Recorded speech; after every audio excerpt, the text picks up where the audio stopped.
Hello everyone, this is Mahendra Singh on the behalf of defence mantra. आज मैं आप लोगों के लिए लेके आया हूं एक ऐसा टॉपिक जो वास्तविकता में इमेजिनरी है बट रियलिस्टिक लाइफ में इसका बहुत ही ज्यादा इंपॉर्टेंस है। और इवन जियोग्राफी के पर्सपेक्टिव से देखें तो ये बहुत ही इंपॉर्टेंट होने वाला है, क्योंकि आने वाले टॉपिक्स जैसे वेजिटेशन, जैसे क्लाइमेट, जैसे सॉइल, ये सभी के सभी इसी पर डिपेंड करते हैं। तो अगर हमें ये टॉपिक समझ में आया तो आने वाले बहुत सारे टॉपिक्स, इवन इंडियन जियोग्राफी के टॉपिक्स भी हमें आसानी से समझ में आ जाएंगे। तो चलिए शुरू करते हैं आज का टॉपिक, जिसका नाम है लैटिट्यूड्स एंड लॉन्गिट्यूड्स। बेसिकली बच्चों, नाम से ही समझो, लैटिट्यूड्स और लॉन्गिट्यूड्स वास्तविकता में कोई लाइंस है नहीं अर्थ की सरफेस पे, पर हमने इमेजिन किया हुआ है। और अगर हमने इमेजिन कर लिया तो ये वास्तविकता में इमेजिनरी लाइंस हो गए। It means latitudes and longitudes are imaginary lines drawn at the surface of the earth. अब बनाया क्यों गया, कुछ तो जरूरत होगी। तो ये सारी चीजें आने वाले इसी सेशन में हम इसी क्लास के अंदर समझेंगे। तो चलिए शुरू करते हैं हमारा टॉपिक लैटिट्यूड्स एंड लॉन्गिट्यूड्स। यहां पर लिखा हुआ है कि आज हम इस सेशन में क्या क्या कवर करने वाले हैं। तो आज हम कवर करेंगे definition of latitudes and longitudes. दूसरा हम कवर करेंगे लैटिट्यूड्स एंड लॉन्गिट्यूड्स के कैरेक्टरिस्टिक फीचर, जहां से बहुत सारे क्वेश्चंस पुट किए जाते हैं, जैसे ग्रेट सर्कल क्या होता है, जैसे इक्वेटर क्या है, जैसे कौन सी लाइन अर्थ को दो इक्वल पार्ट्स में डिवाइड करती है, जैसे लार्जेस्ट सर्कमफ्रेंस वाला लैटिट्यूडनल लाइन कौन सा है, जैसे टोटल नंबर ऑफ लैटिट्यूड्स क्या है। तो ये सारी चीजें हम कैरेक्टरिस्टिक्स में डिस्कस करेंगे। उसके बाद इंपॉर्टेंट लैटिट्यूड्स एंड लॉन्गिट्यूड्स, जैसे ट्रॉपिक ऑफ कैंसर क्या होता है, इक्वेटर क्या होता है, नॉर्थ पोल कितना डिग्री होता है, इवन कौन सी ऐसी लॉन्गिट्यूडनल लाइन है जो जिगजैग है, जिसे सीधी नहीं खींचा जा सकता, जिसे 180 डिग्री लॉन्गिट्यूडनल लाइन कहते हैं, या फिर 0 डिग्री प्राइम मेरिडियन का क्या इंपॉर्टेंस है। ये सारी बातें हम डिस्कस करेंगे इंपॉर्टेंट लाइंस में। उसके बाद इनका इंपॉर्टेंस कि हम ये पढ़ क्यों रहे हैं, वास्तविकता में इनका इंप्लीकेशन कैसे देखने को मिलता है, कैसे ये टाइम में डिपेंड करती है, कैसे ये क्लाइमेटिक कंडीशंस को डिफाइन करती है, ये सारी चीजें भी हम यहीं पर पढ़ेंगे। उसी के साथ हम ये पढ़ेंगे कि अर्थ की सरफेस पे on the basis of latitudinal lines कितने सारे हीट जोन्स बनते हैं। हीट जोन्स क्या होते हैं, हीट जोन्स और लैटिट्यूडनल लाइन का क्या रिलेशन है, किस आधार पर लैटिट्यूडनल लाइंस हीट जोन्स को डिफाइन करती है, ये सारी बातें हम इस टॉपिक में डिस्कस करेंगे। उसके बाद लॉन्गिट्यूड्स के बेसिस पर टाइम जोन्स कैसे कैलकुलेट किए जाते हैं, टाइम लॉन्गिट्यूड से कैसे कैलकुलेट होता है, या फिर लॉन्गिट्यूडनल लाइन अर्थ को कितने टाइम जोन्स में बांटता है, ये सारी बातें हम टाइम जोन्स में करेंगे। इवन हम IST लाइन और GMT लाइन के बारे में भी बात करेंगे। उसके बाद है टाइम एंड डेट कैलकुलेशन, कि अर्थ की सरफेस पे टाइम कैसे कैलकुलेट किया जाए और डिफरेंट डिफरेंट प्लेसेस का डेट कैसे कैलकुलेट किया जाए। तो ये है हमारे आज के टॉपिक्स। दोस्तों, ये जो टॉपिक है वो जियोग्राफी में अदर टॉपिक्स से कैसे रिलेवेंट है, या कौन से अदर टॉपिक से इनका डायरेक्टली कनेक्शन देखने को मिलता है, वो भी मैं यहां पर आपको बता दूं। जैसे हम बात करते हैं क्लाइमेट, दूसरा मॉनसून, तीसरा विंड पैटर्न, चौथा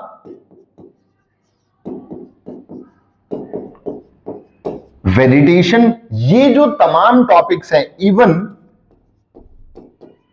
सॉइल और भी बहुत सारे टॉपिक्स पर निर्भर करता है, पर सॉइल का लैटिट्यूड्स एंड लॉन्गिट्यूड्स पर भी डायरेक्टली निर्भर है, क्योंकि क्लाइमेटिक कंडीशंस जो होती हैं वही सारी चीजें इन सारे टॉपिक्स को डिफाइन करती है। और क्लाइमेटिक कंडीशंस जो है वो डायरेक्टली हमें लैटिट्यूड्स और लॉन्गिट्यूड से ही पता चलती है। जैसे हम हीट जोन्स की बात कर रहे थे, तो यही वो टॉपिक्स हैं बच्चों जो इन टॉपिक्स को समझने के लिए हमें हेल्प आउट करेंगे। तो चलिए शुरू करते हैं आज का session with latitudes and longitudes. देखते हैं पहली स्लाइड क्या है। पहली स्लाइड बता रही है कि अंडरस्टैंडिंग लैटिट्यूड्स एंड लॉन्गिट्यूड्स। अब इसको यही रहने देते हैं, हम समझते हैं कि अगर मैं आप लोगों को बताऊं कि दिस इज अर्थ, और यहां पर भी हम एक और अर्थ बना लेते हैं, अगेन दिस इज अर्थ। ये जो हमारी अर्थ है, इस पर्टिकुलर अर्थ का ये समवॉट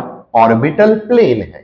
ऑर्बिटल प्लेन मतलब सन के आसपास जिस पर्टिकुलर ऑर्बिट में अर्थ चक्कर लगाता है, उसी को प्लेन मानते हुए हमने अर्थ पर वो प्लेन ड्रॉ कर लिया। आपको समझ में आ रहा होगा कि सर ये तो आप सेंटर बना रहे हैं, और सेंटर को सेंटर मानते हुए एक सीधी सी लाइन आपने खींच ली है जिसे आप ऑर्बिटल प्लेन कह रहे हैं। तो यही वो रेफरेंस लाइन है जिस लाइन के माध्यम से इस पर्टिकुलर अर्थ और इस पर्टिकुलर अर्थ पर हम लैटिट्यूड्स एंड लॉन्गिट्यूड्स ड्रॉ करने की कोशिश करेंगे। पर बेटा वास्तविकता अगर देखी जाए तो अर्थ की सरफेस पर ऐसी कोई लाइन नहीं है, तो these are just mere imaginary lines. अब ये जो हमारी अर्थ का सेंटर है, इस पर्टिकुलर सेंटर पर एट ए सर्टेन एंगल, मतलब ये देखो ये एक एंगल मैंने ड्रॉ कर लिया अल्फा, जिसे मैं नाम दे सकता हूं, या फिर इसके अलावा कोई और एंगल में ड्रॉ कर सकता हूं जिसे मैंने, एक सेकेंड, हाँ ये देखिए, जिसे मैंने बीटा नाम दे दिया। तो आपको यह समझ में आया कि from the centre of the earth या फिर from the orbital plane of the earth, अगर from the centre of the earth या फिर orbital plane of the earth से किसी एंगल पर अर्थ की सरफेस पे जो लाइन ड्रॉ की जाती है, उस पर्टिकुलर लाइन को लैटिट्यूड्स कहा जाता है। सिमिलरली ऑर्बिटल प्लेन के परपेंडिकुलर जो प्लेन होगा, ये देखिए ऑर्बिटल प्लेन के परपेंडिकुलर जो प्लेन होगा, ये वाला जिसे हम वर्टिकल प्लेन कह सकते हैं, या फिर ऑर्बिटल प्लेन्स के परपेंडिकुलर जो प्लेन है, वर्टिकल प्लेन। इस वर्टिकल प्लेन से किसी एंगल पर, इस वर्टिकल प्लेन से किसी सर्टेन एंगल पर, अल्फा एंगल पर खींची गई वर्टिकल लाइन, ये देखिए खींची गई vertical line is known as longitudes. तो वास्तविकता में ये लाइंस है तो नहीं, पर हम लोगों ने इन लाइंस को ड्रॉ किया, और ये जो ड्रॉन लाइन है इन्हीं को हम लॉन्गिट्यूड्स एंड लैटिट्यूड्स कहते हैं। अब यहां पर आप एक और पॉइंट ये समझिए, एक वर्ड लिखा है लैटिट्यूड्स, दूसरा वर्ड लॉन्गिट्यूड्स। जब लॉन्गिट्यूड्स की बात आती है तो basically they are vertically lines और दीज आर हॉरिजॉन्टल लाइंस। तो लैटिट्यूड जो है वो अर्थ की सरफेस पर हॉरिजॉन्टल होती है, और लॉन्गिट्यूड्स अर्थ की सरफेस पर वर्टिकल लाइंस होती हैं।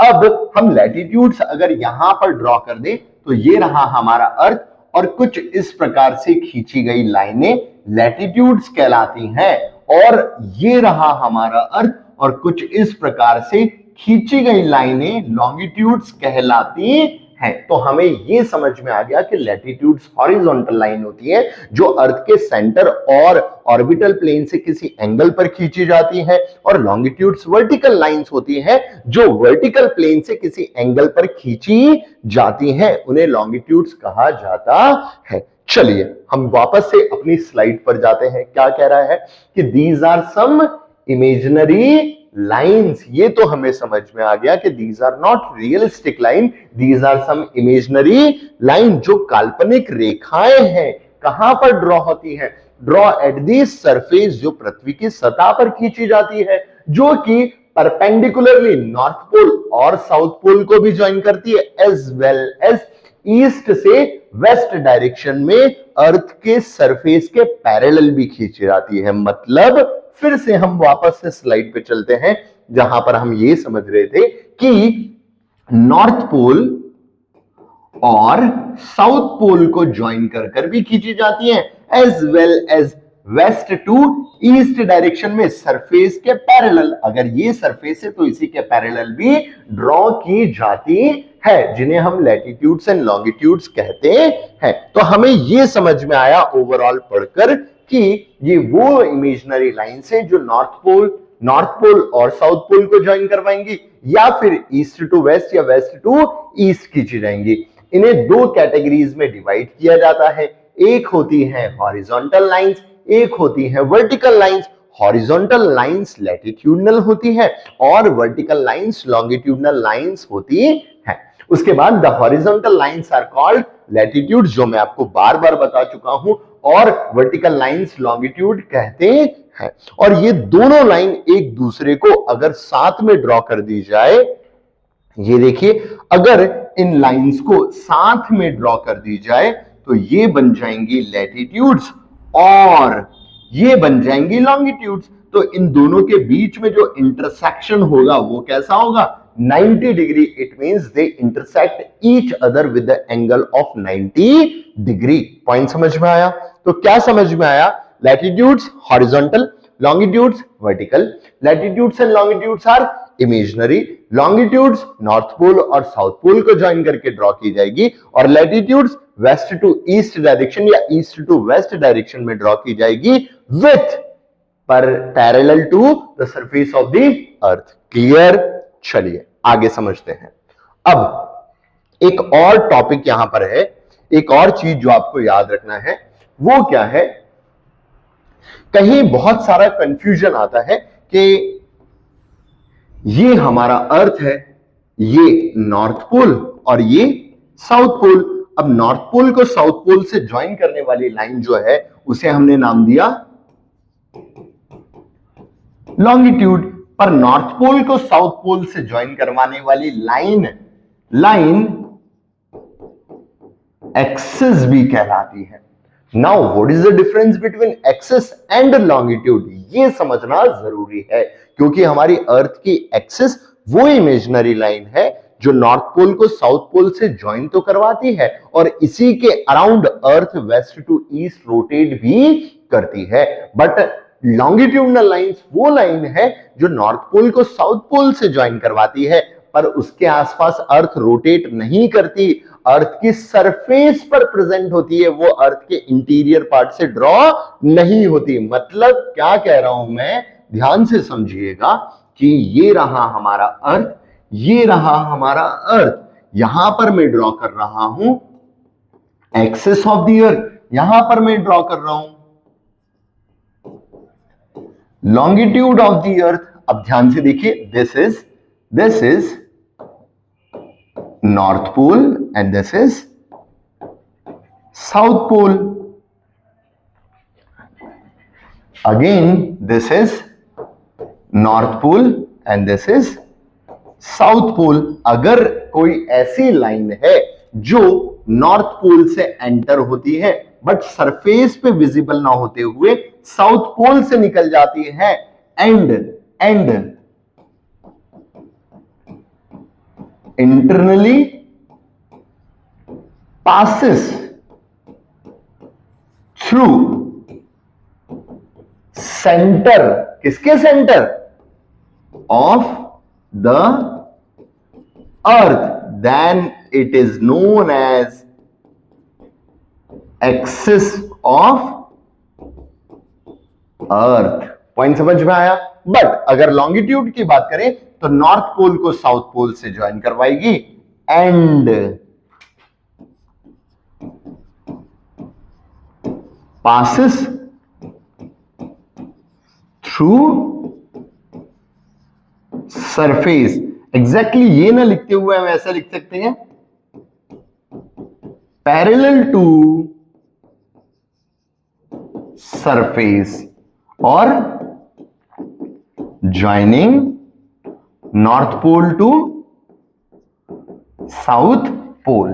क्लियर हो चुका होगा, आपके दिमाग में कोई डाउट नहीं रहेगा कि एक्सिस तो वो इमेजिनरी लाइन है जो नॉर्थ पोल को साउथ पोल से ज्वाइन करवाती तो है, इसी के साथ साथ यही पर्टिकुलर एक्सिस अर्थ के इंटीरियर से पास होते हुए सेंटर को टच करती है, बट लॉन्गिट्यूड सरफेस से पास होते हुए सरफेस के पैरेलल रहती है, इंटरनली सेंटर को टच नहीं करती है।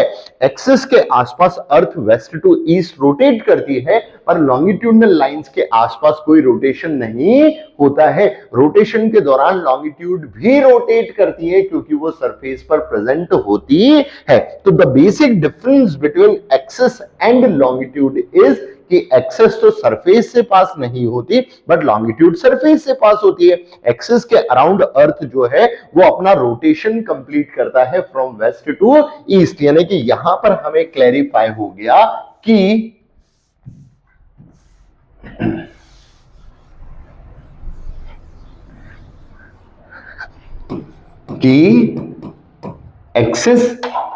एक्सेस वो लाइन है जो वर्टिकल तो है पर कहां से पास आउट होगी, सेंटर से पास होगी, और लॉन्गिट्यूड वो लाइन है जो वर्टिकल तो है पर सरफेस पर फ्लो करती है, सरफेस से पास आउट होती है, और ये सेंटर से पास आउट होती है। तो द बेसिक डिफरेंस जो है वो है सेंटर और सरफेस, ये आप लोग याद रखिएगा। आज हम लोग डिस्कस कर रहे हैं लैटिट्यूड्स एंड लॉन्गिट्यूड्स, पर एक्सिस और लॉन्गिट्यूड्स में बहुत कंफ्यूजन होता है, इस वजह से मैंने आपको यहां पर क्लियर किया। चलिए आगे बढ़ते हैं।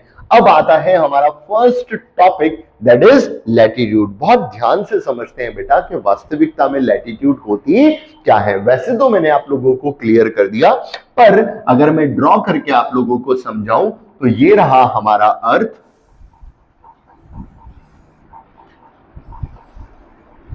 ये हमारा earth, and this is the orbital plane of the earth, जो अर्थ के सेंटर से पास आउट हो रहा है। अर्थ के सेंटर से पास आउट होने वाले ऑर्बिटल प्लेन से किसी सर्टेन एंगल पर, ये देखिए किसी सर्टेन एंगल अल्फा पर जो अर्थ की सरफेस पर लाइन ड्रॉ हो रही है, उस लाइन को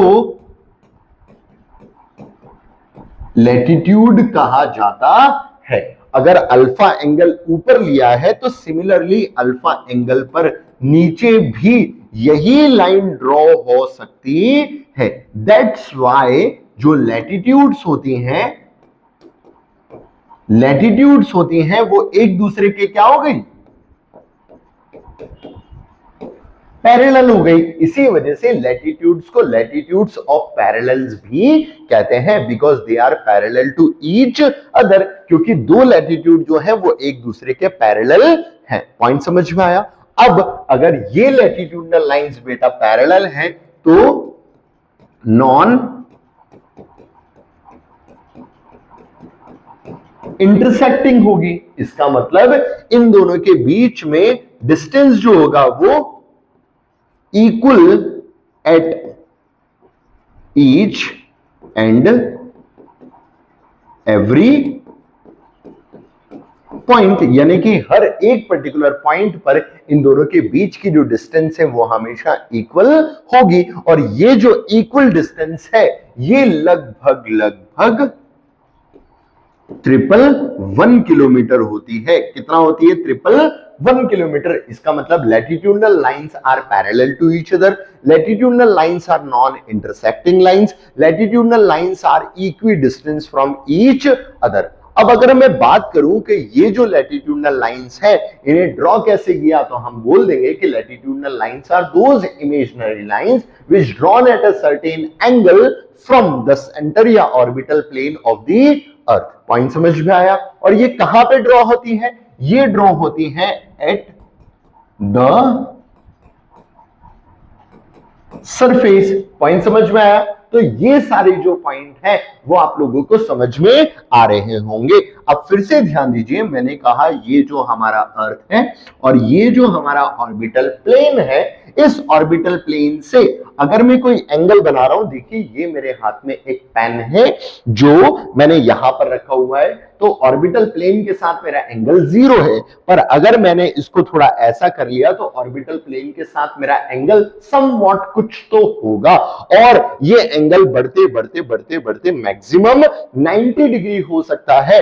इसका मतलब एक लाइन में यहां पर ड्रॉ कर सकता हूं, ये वाला अल्फा एंगल के साथ, ये एक लाइन और यहां पर भी ड्रॉ कर सकता हूं शायद बीटा एंगल के साथ, और एक लाइन यहां पर ड्रॉ कर सकता हूं with the angle of 90 degree पर मुझे ये पता चल गया कि जो जीरो लाइन है वो ऑर्बिटल प्लेन के पैरेलल होगी। 1 डिग्री लाइन यहां पर होंगी, 2 डिग्री यहां पर होंगी, 3 डिग्री यहां पर होंगी, 4 डिग्री यहां पर होंगी, 5 डिग्री, और ऐसे ऐसे चलते चलते यहां पर जो लाइन होगी वो 90 डिग्री। पॉइंट समझ में आ रहा होगा आप लोगों को। तो दीज आर लैटिट्यूडनल लाइंस, इसका मतलब टोटल नंबर ऑफ लैटिट्यूड्स जो नॉर्थ डायरेक्शन में मैं बना रहा हूं वो हो गई 90।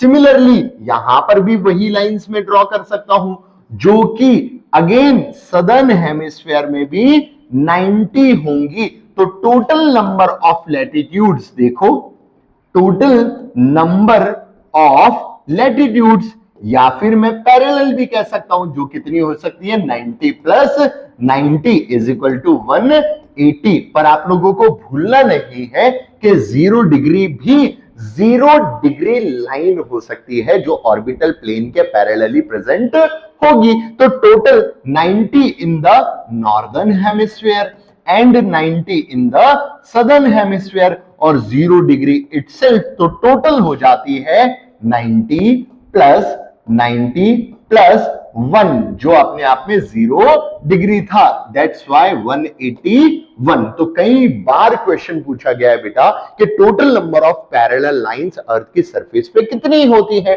तो 90 in the northern hemisphere, 90 in the southern hemisphere and 0 itself is a latitudinal line। तो टोटल मिला के हो जाती है 181, यानी कि 181 टोटल नंबर ऑफ अक्षांश रेखाएं प्रेजेंट है अर्थ की सरफेस पर। पॉइंट समझ में आ गया होगा। अब हम समझते हैं कि यहां पर थ्योरीज में क्या लिखा हुआ है। देखिए फर्स्ट पॉइंट कह रहा है it is a imaginary line, बिल्कुल ठीक है। Drawn at the surface of the अर्थ, यानी कि ये एक काल्पनिक रेखा है जो पृथ्वी की सतह पर खींची गई है विद अ सर्टेन एंगल, किसी पर्टिकुलर कोणीय दूरी पर। कहां पर? Parallel to the horizontal plane, जिसे मैं बार बार ऑर्बिटल प्लेन कह रहा हूं। आप लोग समझ पा रहे होंगे। दूसरा पॉइंट क्या लिखा हुआ है, they are also known as parallels, ये एक दूसरे के समांतर होती है, इस वजह से इन्हें पैरेलल्स ऑफ लैटिट्यूड्स भी कहा जाता है। उसके बाद ये पैरेलल्स टू ईच अदर होती है और ये कभी भी एक दूसरे को इंटरसेक्ट नहीं करती, जो मैं आपको बता चुका हूं, क्योंकि ये एक दूसरे के पैरेलल हैं। इनके बीच की जो दूरी होती है वो लगभग 111 किलोमीटर होती है। पॉइंट समझ में आया। फिर इसके बाद लिखा हुआ है These lines are drawn with a certain angle 0 to 90, और ये जो एंगल होता है ये 0 से 90 डिग्री होता है, पर कहां पर? इन द नॉर्थ, और 0 to 90 हो सकता है in the south. Hence total number of lines कितनी ड्रॉ की जा सकती है? 181। क्यों? 90 in the northern hemisphere, 90 in the southern hemisphere, और बीच में बचा हुआ एक और लाइन जिसे हम 0 डिग्री कह रहे हैं या इक्वेटर कह रहे हैं। अब इक्वेटर वाला कॉन्सेप्ट क्या है बेटा वो समझते हैं। इक्वेटर वाला कॉन्सेप्ट है कि ये देखिए, जब हमारा एंगल जो था अगर वो 0 डिग्री हो, ये जो अल्फा है इज इक्वल टू 0 हो जाए, तो ये रिड्यूस होके यहीं पर आ जाएगा। इसका मतलब ये लाइन ड्रॉ होगी, और ये जो लाइन है वो अर्थ को 2 इक्वल पार्ट में डिवाइड कर रही है, यानी कि पृथ्वी को 2 बराबर भागों में काटा जा रहा है। किसके माध्यम से?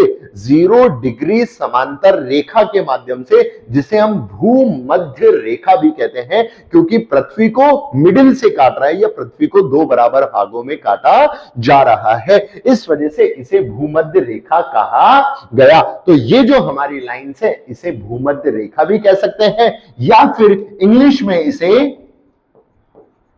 इक्वेटर भी कह सकते हैं। दैट्स व्हाई इक्वेटर अगेन एक लैटिट्यूडनल लाइन है। पॉइंट समझ में आया। वापस थ्योरी पे चलते हैं।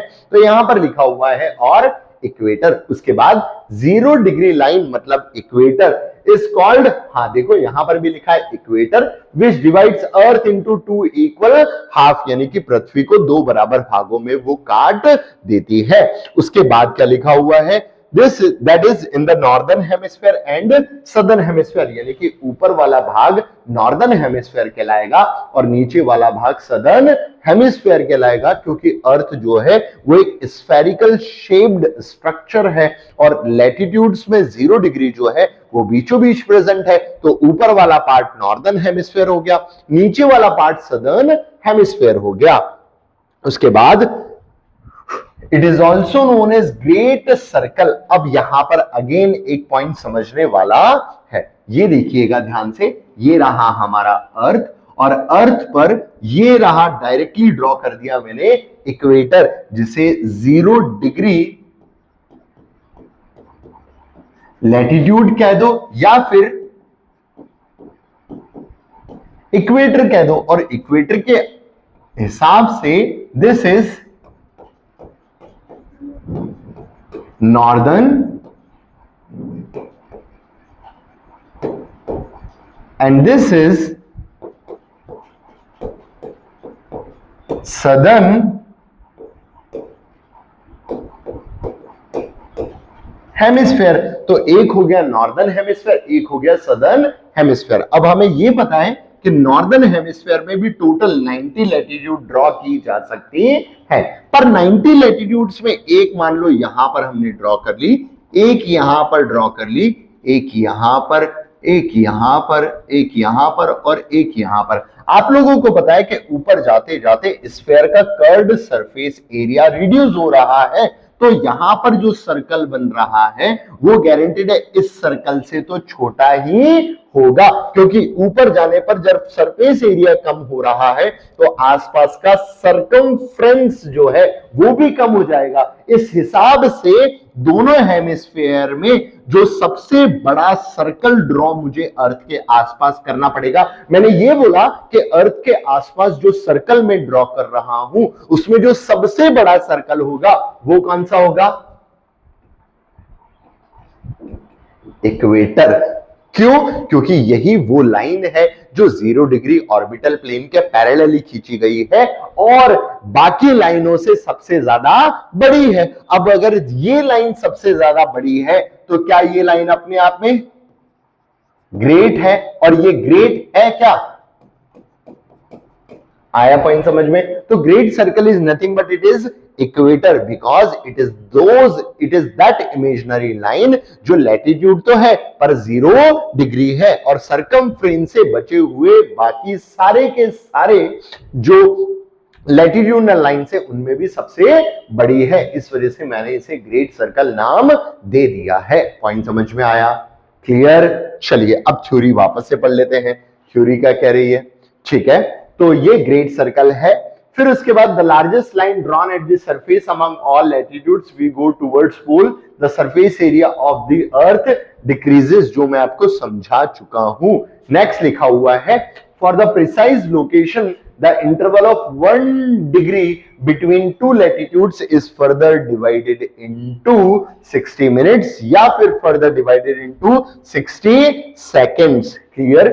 ये और याद रख लीजिएगा, मतलब यहां पर अभी जो हमने एंगल बनाया था, एंगल 1 डिग्री बना लिया, पर 1 डिग्री जो है उससे भी हम 60 मिनट या फिर 60 सेकंड्स में डिवाइड कर लेते हैं। क्यों? क्योंकि 60 मिनट में घड़ी का जो छोटा काटा एंगल बनाता है उसे हम जो एक मतलब जैसे 2 से 3 बज रहे हैं तो जितना एंगल होगा उसे हम 60 मिनट एंगल कंसिडर करते हैं, और उसके अलावा जो 1 सेकंड के अंदर घड़ी का छोटा काटा जो वो डेवलप करता है एंगल, उसको भी हम मेजर करते हैं। तो ये और प्रिसाइज एंगल अर्थ की सरफेस पे हमें कैलकुलेट करने में मदद करते हैं। पॉइंट समझ में आया होगा? इस वजह से यहां लिखा हुआ है for example national capital of Delhi lies at 28 degree. अब यहां पर एक एग्जांपल भी दिया कि अर्थ की सरफेस अगर हम ऐसे ड्रॉ कर ले और ये रहा हमारा सेंटर, तो सेंटर से लगभग ये रहा 28 डिग्री, ये 28 डिग्री मतलब 45 डिग्री जैसा नजर आ रहा है, पर आप मान लो 28 डिग्री। फिर उसके बाद भी हमें बताया 37 मिनट और लगभग 10 मिनट ईस्ट या 77 डिग्री और 10 मिनट ईस्ट। तो ये हो गया हमारा लॉन्गिट्यूड और ये हो गया हमारा लैटिट्यूड। लैटिट्यूड्स। पॉइंट समझ में आया? तो इस हिसाब से हम अर्थ के सरफेस पर प्रिसाइज लोकेशन किसी भी चीज की पता कर सकते हैं। तो ये होती है लैटिट्यूडनल लाइंस, और लैटिट्यूडनल लाइंस इमेजिनरी भी होती है, लैटिट्यूडनल लाइंस पैरेलल्स भी होती है, लैटिट्यूडनल लाइंस नॉन इंटरसेक्टिंग होती है, लैटिट्यूडनल लाइन इक्वी डिस्टेंस होती है, और टोटल इन नंबर 181 होती है। ये बात नहीं भूलना है। क्लियर हो गया? ठीक है, चलिए अब आगे बढ़ते हैं।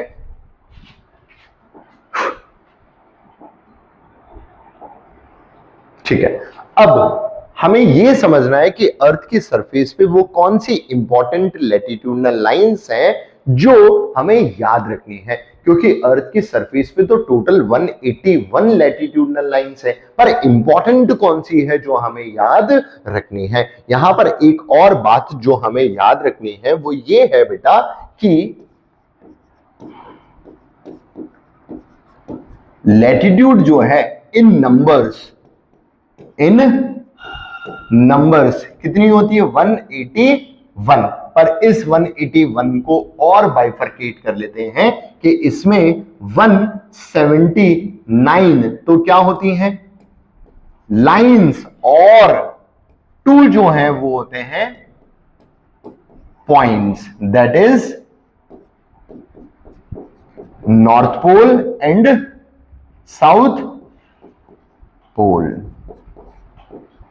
क्लियर? तो 2 जो पॉइंट है वो नॉर्थ पोल और साउथ पोल होते हैं। तो अगर गलती से आपके सामने एक ऐसा क्वेश्चन बन जाए कि हाउ मैनी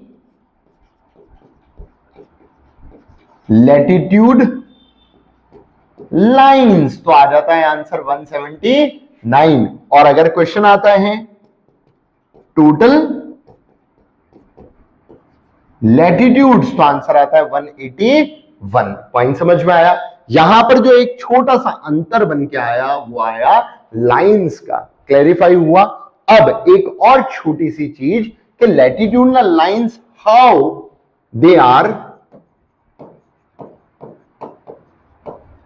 इंपॉर्टेंट। तो इसका मेन इंपॉर्टेंस क्या है कि लैटिट्यूडनल लाइंस, इतनी सारी चीजें जो हम लोगों ने पढ़ी, तो इसका पढ़ने का मेन मोटिव क्या है? लैटिट्यूडनल लाइंस कैसे बहुत ज्यादा इंपॉर्टेंट है। तो एक इंपॉर्टेंस आपको याद रखना है, वो है इसकी मदद से हमें टेम्परेचर पता चलता है, इसी की मदद से हमें प्रिसिपिटेशन के बारे में जानकारी मिलती है, इसी की मदद से हमें क्लाइमेट के बारे में जानने में मदद मिलती है। यानी कि latitudinal lines are those imaginary lines which help in understanding the location as well as temperature, precipitation और क्लाइमेटिक कंडीशन। तो ये इसका बहुत महत्वपूर्ण फंडा है जो हमें जानने में मदद करता है। तो इस वजह से लैटिट्यूड जो है वो इंपॉर्टेंट हो गई। मैंने आपको बता दिया कि लैटिट्यूड्स अगर टोटल इन नंबर पूछ लिया जाए तो 181 होगा, पर लैटिट्यूडनल लाइंस टोटल पूछ ली जाए तो 179 होगा, क्योंकि 2 जो है वो सिर्फ और सिर्फ पॉइंट है, जिसे हम नॉर्थ पोल कह रहे हैं और साउथ पोल कह रहे हैं। अगर हम अर्थ को ऐसे ड्रॉ कर ले तो यहां तो लाइंस बनती है और ऊपर जाकर सिर्फ पॉइंट बनता है। ये देखिए, नॉर्थ पोल का नॉर्थ में पॉइंट और साउथ पोल का साउथ में पॉइंट। पॉइंट समझ में आ गया? क्लियर? चलिए अब इंपॉर्टेंट लैटिट्यूडनल लाइंस कौन सी थी वो देख लेते हैं। तो एक है 0 डिग्री इक्वेटर, ये रहा 0 डिग्री इक्वेटर। दूसरा है ट्रॉपिक ऑफ कैंसर, नेक्स्ट है ट्रॉपिक ऑफ कैप्रिकॉन, उसके बाद है आर्कटिक सर्कल, उसके बाद Antarctic circle, and the last one is north pole, and the last one is south pole. Point समझ में आया? अब जो इक्वेटर के नॉर्थ में है उनके लिए नॉर्थ रिप्रेजेंट करेंगे, और इक्वेटर के साउथ में है उनके लिए साउथ रिप्रेजेंट करेंगे, ताकि कंफ्यूजन ना हो। अब डायरेक्शंस क्यों रिप्रेजेंट करें इसको भी समझो, क्योंकि मैंने आप लोगों को बताया था कि इक्वेटर से अल्फा डिग्री पर ऊपर भी खींची जा सकती है और अल्फा डिग्री पर नीचे भी खींची जा सकती है। मतलब ऊपर जो लाइन है वो भी अल्फा डिग्री है, नीचे जो लाइन है वो भी अल्फा डिग्री है। जब दोनों अल्फा है तो हम कैसे समझे कि ऊपर होगी या नीचे? तो इसके साथ साथ डायरेक्शन लिख दो, इसका मतलब ये नॉर्थ में है और ये साउथ में है। तो these direction help in understanding the exact location of these latitudes. Point समझ में आया? तो इंपॉर्टेंट लैटिट्यूड्स कौन कौन सी हो गई? 0 degree equator, 23.5 degree north tropic of Cancer, 66.5 degree north Arctic Circle, 90 degree north North Pole. Similarly, 23.5 degree south Tropic of Capricorn, 66.5 degree south Antarctic Circle and 90 degree south South पोल कहलाता है। तो ये वो important lines है जो आप लोगों को याद रखनी है। इसमें एक्चुअल में इंपॉर्टेंट क्या है वो समझने के लिए और थोड़ा सा डेप्थ में जाने पड़ेगा, क्योंकि 23 ही क्यों लिया या 66 ही क्यों लिया या 90 डिग्री ही क्यों लिया, ये जो पॉइंट्स हैं ये क्यों लिए गए, इसको समझने के लिए आपको अर्थ की सरफेस के साथ सन के रेडिएशन के द्वारा बनाए गए क्रिटिकल एंगल को समझना पड़ेगा। इसका मतलब सन कभी भी 23.5 डिग्री नॉर्थ और 23.5 डिग्री साउथ से साउथ में या 23.5 डिग्री नॉर्थ से नॉर्थ में 90 डिग्री का एंगल फॉर्म नहीं करता। मतलब हमेशा tropic of Cancer 23.5 degree north और tropic of Capricorn 23.5 degree south के बीच में ही 90 डिग्री के एंगल से सोलर रेडिएशंस फॉल आउट होते हैं। इस वजह से ये 23.5 का क्रिटिकल एंगल लिया। ऐसे ही 66.5 डिग्री के ऊपर जो एरिया बचता है अर्थ का, वहां पर सन 24 घंटे तक भी नजर नहीं आ सकता या फिर 24 घंटे दिन हो सकता है। इस वजह से ये अगेन वो क्रिटिकल लाइंस है जहां 24 घंटे से ज्यादा बड़ा दिन और रात होने की संभावना है। उसके अलावा अर्थ पर कहीं नहीं हो सकता। इस वजह से हम लोगों ने ये एंगल्स लिए। अब 0 डिग्री क्यों लिया? क्योंकि 0 डिग्री इक्वेटर है। और 90 डिग्री क्यों लिए? क्योंकि उससे ज्यादा कोई एंगल बन ही नहीं सकता। हाई बात समझ में?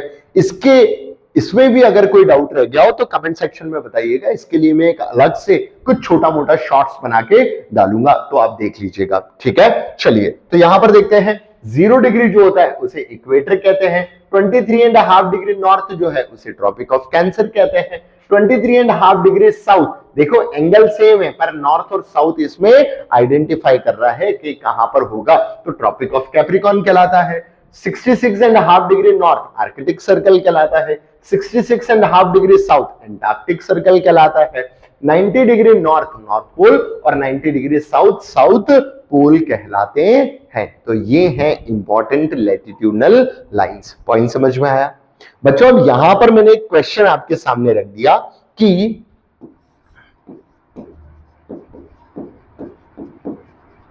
इंपॉर्टेंट लैटिट्यूड्स में 90 degree north, 66.5 degree north, 23.5 degree north, 0 degree, 23.5 degree south, 66.5 degree south और 90 डिग्री साउथ, यही एंगल्स क्यों? पॉइंट समझ में आया? ये क्वेश्चन मैंने आपके सामने पुट किया और इसका रीजन बताते हुए मैंने आप लोगों को कहा कि जब हम सन रेज के साथ एंगल देखते हैं तो हमें समझ में आता है कि इन एंगल्स पर ही ऐसा क्रिटिकल एंगल बनता है जो इनके अलावा अर्थ की सरफेस पे कहीं नहीं बन सकता। मतलब क्या हुआ कि 0 से 23.5 के बीच में ही सन 90 डिग्री का एंगल बना सकता है। 66.5 डिग्री और 23.5 डिग्री के बीच में सन फॉल आउट तो होता है, but always with angle less than 90 degree. और उसके बाद ये जो एरिया है 66.5 डिग्री नॉर्थ और 66.5 डिग्री साउथ से 90 डिग्री का, ये वो एरिया है इन दिस रीजन में सन शाइन फॉर 24 आवर्स और do not shine for 24 hour, मतलब 12 घंटे से बड़ी रात, यानी कि 24 घंटे तक की रात और 24 घंटे तक का दिन हो सकता है। यानी कि आपको समझ में आ गया कि यही एंगल्स इसलिए लिए क्योंकि ये वो क्रिटिकल एंगल्स रिप्रेजेंट करते हैं जिसके साथ साथ सन से आने वाले सोलर रेडिएशंस में कुछ ना कुछ बदलाव हो जाता है, कुछ ऐसा बदलाव जो अर्थ की सरफेस पे और कहीं नहीं नजर आता। आई बात समझ में? तो यहां पर मैंने लैटिट्यूड्स को किससे रिलेट कर लिया? सन के सोलर रेडिएशन से। और जैसे ही मैंने सन के सोलर रेडिएशंस को पिक्चर में बुलाया तो एक नया टॉपिक जन्म ले लेता है जिसका नाम है टेम्परेचर जोन्स ऑन अर्थ। क्यों? क्योंकि अर्थ की सरफेस पर on the basis of latitudes कुछ ऐसे जोन्स आइडेंटिफाई हो जाते हैं जहां पर टेम्परेचर या तो बहुत ज्यादा होता है या फिर बहुत कम। क्यों? क्योंकि सन से आने वाले सोलर रेडिएशन कुछ क्रिटिकल एंगल बनाते हैं, कहीं पर 90 डिग्री के एंगल से फॉल आउट होते हैं, कहीं थोड़ा कम और कहीं तो लगभग 0 डिग्री हो जाता है, जिसकी मदद से वहां टेम्परेचर या तो बहुत कम या फिर टेम्परेचर बहुत ज्यादा हो जाता है। इस वजह से अर्थ की सरफेस पे 3 ऐसे जोन्स बनते हैं जिन्हें हिंदी में कटिबंध कहा जाता है। तापमान के आधार पर पृथ्वी के कुछ भाग जो है वो अलग अलग तापमान के नजर आते हैं, जैसे उष्ण कटिबंध, जैसे शीतोष्ण कटिबंध, जैसे शीत कटिबंध यानी कि फ्रिजिड जोन, टेम्परेट जोन और टॉर्रिड जोन जिसे जोन ऑफ मैक्सिमम हीट भी कहा जाता है। पॉइंट समझ में आ गया? तो ये टॉपिक पढ़ने से पहले हम एक छोटी सी चीज डिस्कस कर लेते हैं जिसे हम इंपॉर्टेंस ऑफ लैटिट्यूड्स कहते हैं, जो मैं आपको बता चुका हूं, बस पढ़ना बाकी है। Help in calculating the locations, यानी कि पृथ्वी की सतह पर लोकेशंस को पढ़ने में मदद की जाती है with the help of latitudes. दूसरा, it also help in denoting the temperature, temperature को अंडरस्टैंड करने में भी मदद करता है। तीसरा, it also help in understanding the climatic condition, क्योंकि क्लाइमेट जो है वो टेम्परेचर से ही रेगुलेट होता है समवॉट, और टेम्परेचर जो है वो प्रेसिपिटेशन के पीछे भी रिस्पॉन्सिबल होता है। प्लस विंड में भी यही 2 पर्टिकुलर चीजें जो है वो हेल्प आउट करती हैं या आइडेंटिफाई करने में मदद करती है। तो आसानी से हम ये कह सकते हैं कि लैटिट्यूड जो है वो क्लाइमेटिक कंडीशंस को शो करती हैं। जैसे इक्वेटर पर जो क्लाइमेटिक कंडीशन होगी उसे इक्वेटोरियल क्लाइमेटिक कंडीशंस कह दिया जाता है। ट्रॉपिक ऑफ कैंसर पे जो क्लाइमेटिक कंडीशन होगी उसे ट्रॉपिकल क्लाइमेटिक कंडीशन कह देते हैं। तो इस आधार पर हम ये कह सकते हैं कि latitudes are one of the factor identifying the climatic conditions. Next, उसके बाद ये लिखा हुआ है कि लैटिट्यूड्स जो है वो वेजिटेशंस और डेजर्ट्स को भी आइडेंटिफाई करती है। बिल्कुल सही बात है, क्योंकि इक्वेटर पे पाए जाने वाली वेजिटेशन जो है वो इक्वेटोरियल वेजिटेशन कहलाती है, जिसे हम एवरग्रीन फॉरेस्ट भी कहते हैं, जिसे हम सेल्वास भी कहते हैं, जिसे हम रेन फॉरेस्ट भी कहते हैं। ऐसे ही ट्रॉपिक ऑफ कैंसर पर पाए जाने वाली फॉरेस्ट जो है वो ट्रॉपिकल फॉरेस्ट कहलाती है, जिसे हम tropical deciduous, tropical semi arid, tropical arid in parts में कैटेगराइज करते हैं। इसके बाद लिखा हुआ है it also help in identifying the direction of wind, यानी कि लैटिट्यूड्स के माध्यम से मूविंग डायरेक्शन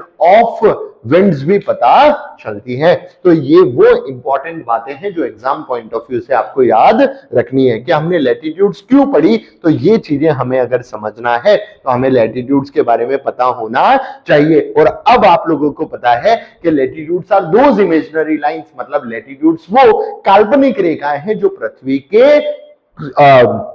केंद्र से किसी कोणीय दूरी पर खींची गई सतही रेखाएं कहलाती हैं। ये एक दूसरे के समांतर होती हैं। ये टोटल 181 है, ये एक दूसरे को इंटरसेक्ट नहीं करती है। ये 111 के आसपास है, सॉरी 181 181 के आसपास है। इनके बीच की जो डिस्टेंस है वो 111 है। यहां कंफ्यूजन हो गया था। चलिए ठीक है, अब आगे बढ़ते हैं। Temperature and zones on earth या टेम्परेचर जोन्स ऑफ अर्थ। तो देखो 0 डिग्री और यहां पर जो लाइन बन रही है ये है 23.5 डिग्री नॉर्थ और ये है 23.5 degree south, tropic of Cancer और ट्रॉपिक ऑफ कैप्रिकॉर्न। तो इन दोनों के बीच में जो बनने वाला जोन है इसी जोन को कहा जाता है टॉरॉइड जोन। कौन सा जोन? Torrid zone. जो जोन ऑफ मैक्सिमम हीट होता है। क्यों? क्योंकि यहां पर सोलार रेडिएशन ऑलवेज 90 डिग्री के साथ फॉल आउट होते हैं। पॉइंट समझ में आया? पर जैसे जैसे हम ऊपर चलते चले जाते हैं एंगल रिड्यूस होता जाता है। डायग्राम की मदद से समझते हैं कि यहां पर हमने कंसीडर कर लिया कि एक सन है और यहां पर हमने कंसीडर कर लिया कि अर्थ है। तो सन से आने वाले सोलार रेडिएशंस, ये देखिए सन से आने वाले अगेन सोलार रेडिएशन और ये रहे सन से आने वाले सोलार रेडिएशंस। सिमिलरली ऐसे हम इधर भी ड्रॉ कर लेते हैं तो समझने में आसानी होगी। ये देखिए अब ये ऐसे निकल के चले जाते हैं तो हमें ये समझ में आ रहा है कि यहां पर जो सोलार रेडिएशन है वो तो 90 डिग्री का एंगल बना रहा है, पर यहां पर एंगल अगर ये टेंजेंट है तो एंगल लेस देन 90 डिग्री होगा और यहां पर ये टेंजेंट है तो एंगल लगभग 0 डिग्री का होगा। इसका मतलब टेम्परेचर हमेशा 90 डिग्री का एंगल अगर फॉल आउट हो रहा है तो टेम्परेचर बढ़ेगा, पर एंगल रिड्यूस होने के साथ साथ क्या एंगल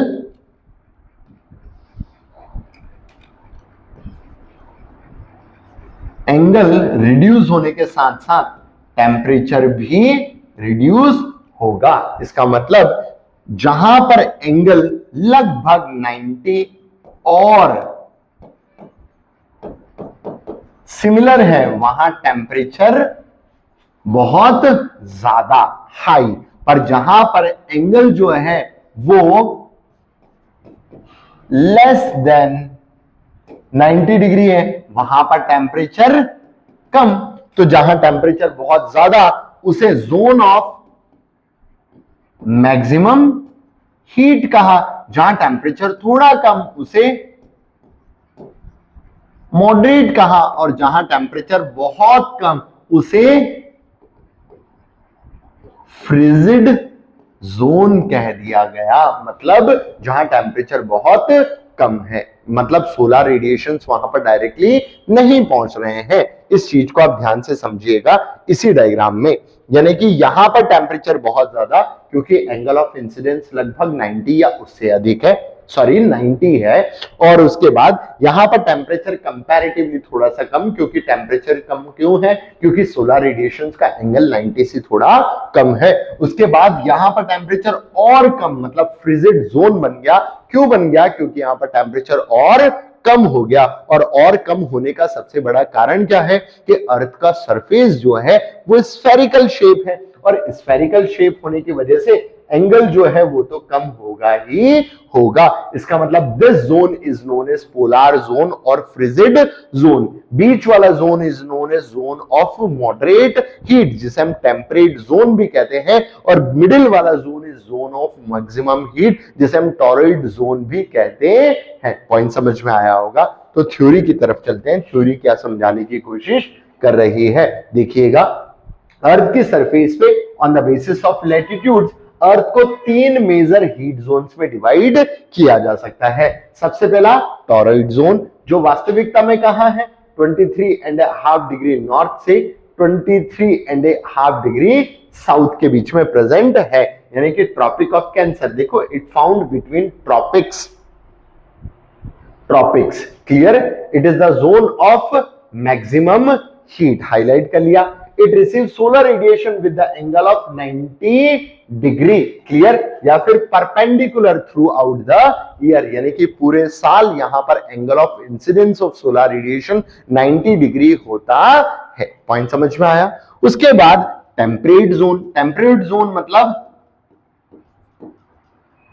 मॉडरेट जोन, मतलब 66.5 डिग्री नॉर्थ से लगभग 23.5 डिग्री नॉर्थ से 66.5 डिग्री, या फिर 23.5 डिग्री साउथ से 66.5 डिग्री साउथ के बीच में प्रेजेंट होगा। तो देखो, it is the zone lies between tropics and circle, tropic of cancer or arctic circle, tropic of capricorn or antarctic circle, in both the hemisphere. It receives solar radiation throughout the year, यानी कि पूरे साल भर इस पे solar radiation आते तो हैं, पर एंगल क्या होगा, लेस देन 90 डिग्री। ये याद रखना, देखो लिखा हुआ है, but the angle is below 90 degree. That's why it is also known as the zone of moderate heat, क्योंकि यहाँ टेम्परेचर बहुत ज्यादा नहीं होता, और इसी का दूसरा नाम है temperate zone. Clear. For example, temperate zone में लाई करने वाले रीजन जो है, जैसे सेंट्रल एशिया की कुछ कंट्रीज लाइक कजाकिस्तान हो गया, उज्बेकिस्तान हो गया, लगभग सम पार्ट ऑफ रशिया हो गया, यूरोप का बहुत सारा हिस्सा हो गया, ये सारे रीजन्स जो हैं, जैसे यूएसए का बहुत सारा हिस्सा हो गया, ये सारे रीजन्स जो है वो टेम्परेट जोन में लाए करते हैं। और टेम्परेट जोन में लाए करने वाले रीजन्स में कुछ ग्रासलैंड्स होती हैं जिन्हें स्टेपी ग्रासेस कहते हैं, प्रेरीज ग्रासेस कहते हैं। ये जो घास है ये बहुत सारे वेजिटेशन के लिए भी इंपॉर्टेंट है, जैसे ग्रास जिन्हें हम स्टेपी ग्रास जो कह रहे हैं, जो पाश्चर ग्रास के नाम पे भी जानी जाती है, मतलब गाय भैंस के चरने के बहुत काम आती है। प्लस यहाँ पर एक फसल होती है जैसे वीट, इस वजह से ही USA one of the largest producer है वीट का। उसके बाद यहाँ पर देखते हैं फ्रिजिड जोन। फ्रिजिड जोन वो जोन है जहां पर टेम्परेचर सबसे कम, क्योंकि सोलर रेडिएशन का एंगल बहुत कम हो जाता है या फिर जीरो भी हो जाता है, मतलब यहाँ पर सनरेज दिखाई देती तो है बहुत कम एंगल के साथ, या फिर दिखाई भी नहीं देती, इस वजह से यहाँ टेम्परेचर बहुत कम हो जाता है। देखो, it is the zone lie between Arctic circle और Antarctic circle and north pole. It is the zone which receives solar radiation with a minimum angle, or sometime it will not receive any solar radiation. इस वजह से इस zone को zone of minimum heat भी कहते हैं, या फिर कोल्डेस्ट जोन भी कहा जाएगा, या फिर पोलार जोन भी कह सकते हैं। तो कोल्डेस्ट जोन भी है, जोन ऑफ मिनिमम हीट भी है, और पोलार जोन भी है। इसका मतलब on the basis of latitude earth divided into 3 heat zone. Torrid zone जो ट्रॉपिक ऑफ कैंसर और ट्रॉपिक ऑफ कैप्रिकॉर्न के बीच में है, टेम्परेट जोन जो ट्रॉपिक्स और सर्कल्स के बीच में है, और फ्रिजिड जोन यानी कि पोलार जोन जो सर्कल्स और पोल्स के बीच में है या पोल्स के आसपास पाया जाता है। That's it. पॉइंट समझ में आया। इसका मतलब बच्चों हम लोगों ने ओवरऑल अगर मैं लैटिट्यूड्स की बात करूं,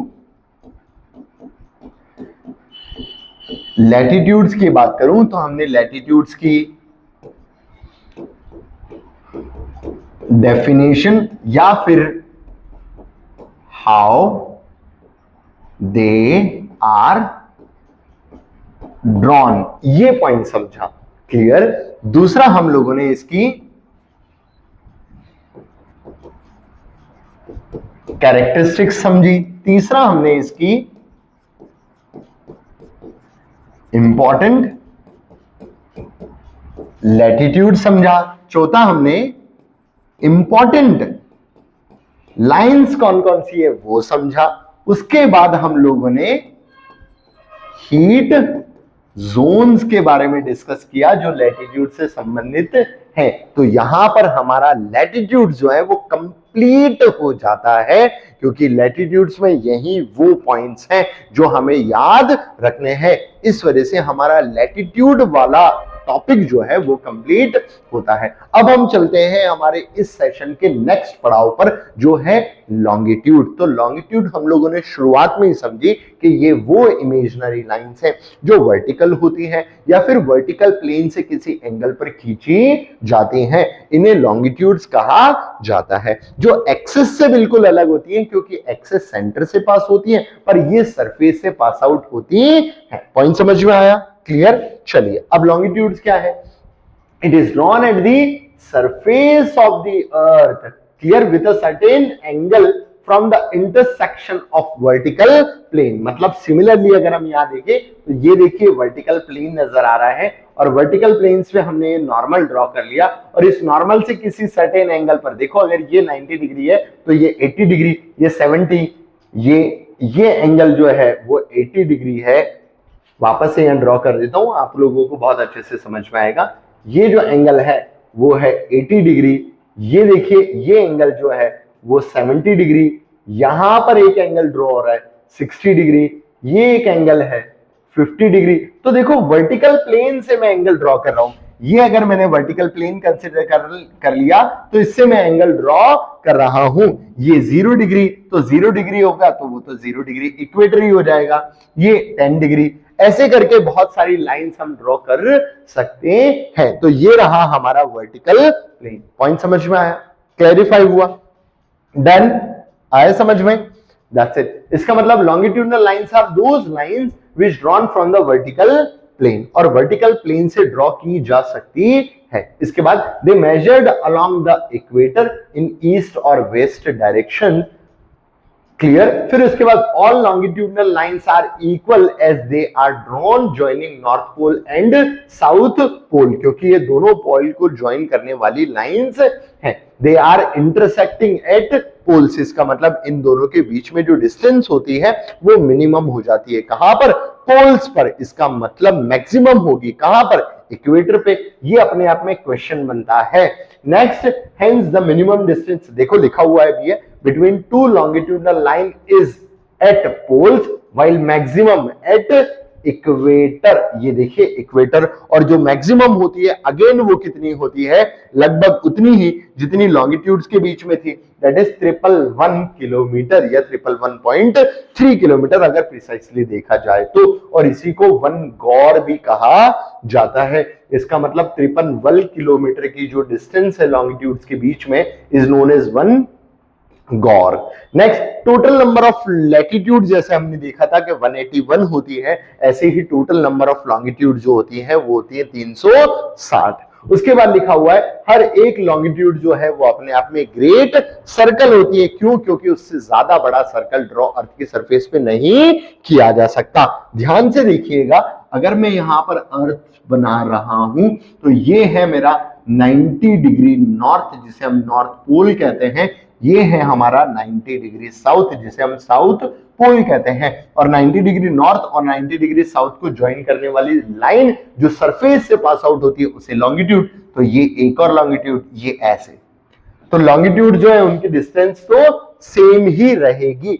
इस वजह से लॉन्गिट्यूड्स की कह सकते हैं कि हर एक लॉन्गिट्यूड अपने आप में ग्रेट सर्कल है, और हर लॉन्गिट्यूड्स के बीच में जो डिस्टेंस मिनिमम होती है वो या तो नॉर्थ पोल पे होगी या साउथ पोल, पर इनके बीच की मैक्सिमम दूरी कहां पर होगी? ये देखो इक्वेटर, ऐसे करके देख लो, यहां पर भी 0, मैक्सिमम 0।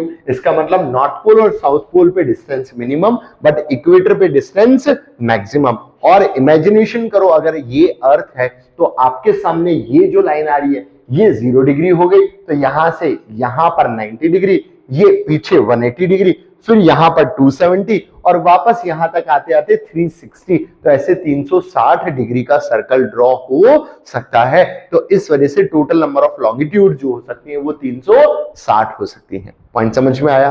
क्लैरिफाई हुआ? मतलब फिर से ध्यान दो,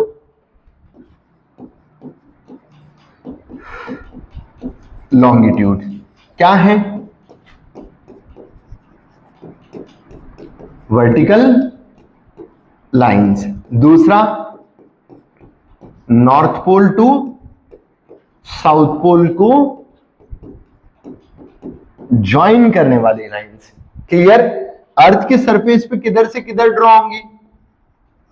ईस्ट से वेस्ट या वेस्ट से ईस्ट। ऐसा क्यों बोला जा रहा है? क्योंकि ये हमारा अर्थ, ये तो या तो ये इधर ड्रॉ होंगी या, पॉइंट समझ में आया? इसका मतलब लॉन्गिट्यूड्स या तो ऐसे बनेंगी in the direction of east या फिर ऐसे ड्रॉ होंगी in the direction of west. Clarify हुआ? इस वजह से ईस्ट से वेस्ट ड्रॉ होती हैं ऐसा बोला जाता है। ऐसा नहीं है कि ईस्ट से वेस्ट डायरेक्शन में होती है, ईस्ट से वेस्ट डायरेक्शन में तो parallel to the surface latitudes होती हैं, पर इनको ईस्ट वर्ड या वेस्ट वर्ड ड्रॉ किया जाता है, joining north pole to south pole. Point समझ में आया? फिर ये टोटल कितनी होती है? 360। फिर इनके बीच में मैक्सिमम डिस्टेंस कहां पर होती है? एट इक्वेटर, जो 111.3 किलोमीटर हो जाती है। बट इनके बीच में मिनिमम डिस्टेंस कहां पर होती है? एट पोल्स, जो नॉर्थ पोल पे भी हो सकती है और साउथ पोल पे भी हो सकती है। लॉन्गिट्यूड जो है, इसमें सबसे बड़ा लॉन्गिट्यूड क्या है? Each are same. क्लियर? अब यहां दिक्कत है। क्या दिक्कत है? जब सब सेम है तो फिर किसको रेफरेंस लें? अगर सब सेम हो गया, जैसे इक्वेटर जो था वो तो अदर सर्कल से सबसे बड़ा था, इस वजह से हमने उसे एक अलग नाम दे दिया इक्वेटर, पर यहां तो सभी सेम है, तो फिर कहां से कैलकुलेट किया जाए? तो इनका जो कैलकुलेशन होता है उसका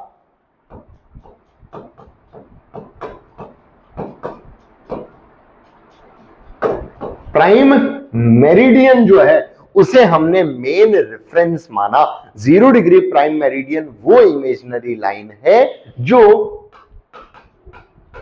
यूरोप के ग्रीन विथ से पास आउट होता है, जिसे GMT भी कहा जाता है या फिर प्राइम मेरिडियन भी कहा जाता है। पॉइंट समझ में आया? तो प्राइम मेरिडियन कौन हो गया? 0 डिग्री, जो यूरोप के ग्रीनविच यानी कि लंदन या यूनाइटेड किंगडम के लंदन से पास आउट होता है। क्लैरिफाई हुआ? इसी के साथ साथ अब एक और इंपॉर्टेंट लाइन है जिसे 180 डिग्री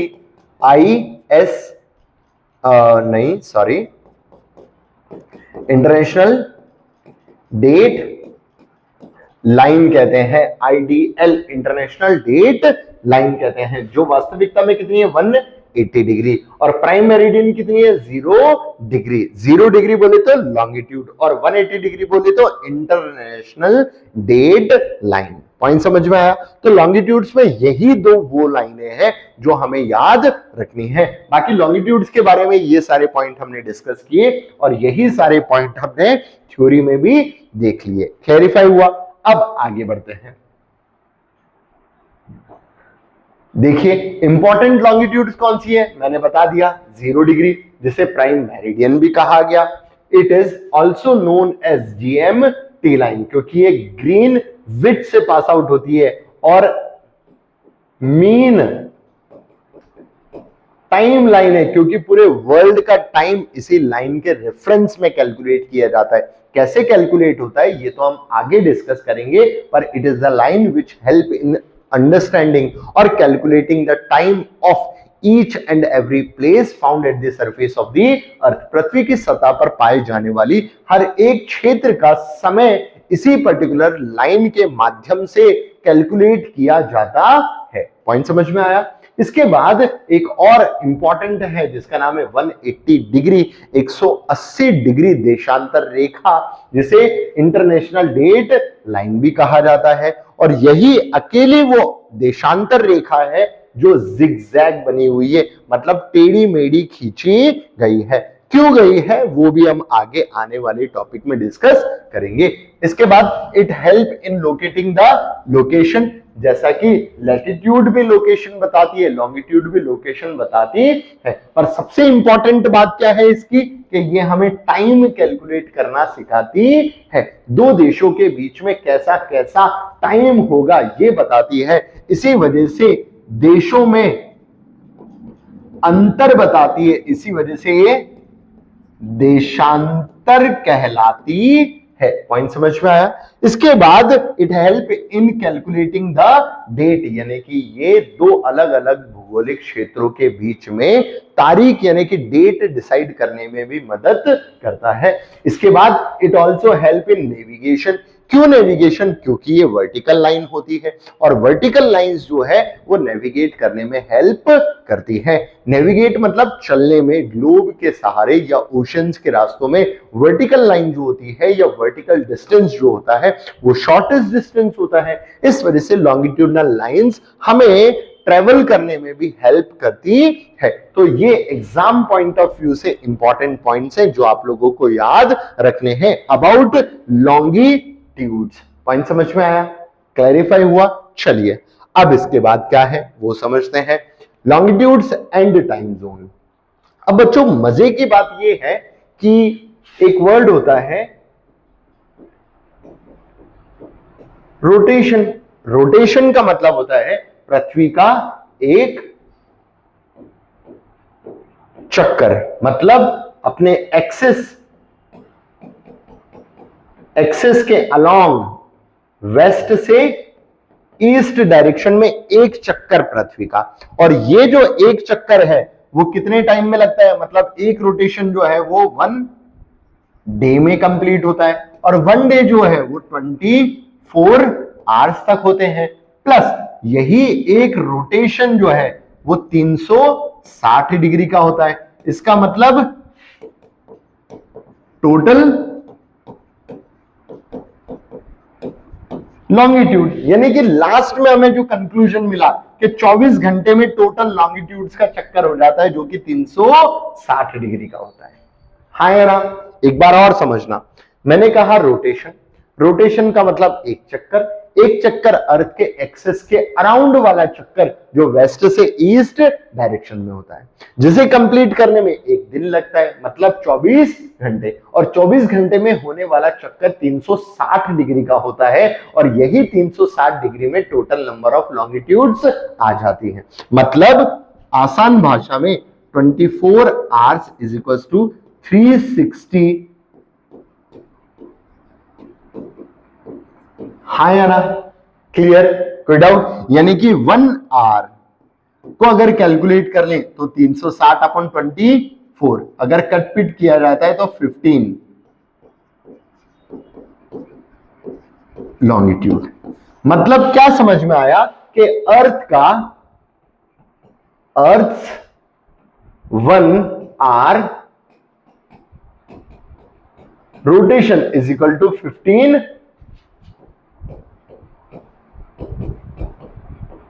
लॉन्गिट्यूड। क्लियर? आई बात समझ में? मतलब और सिंप्लीफाई कर लेते हैं। 1 आवर इज इक्वल टू, ये देखो 60 minute is equal to 15 longitude, यानी कि 1 या फिर ऐसा कर लेते हैं 1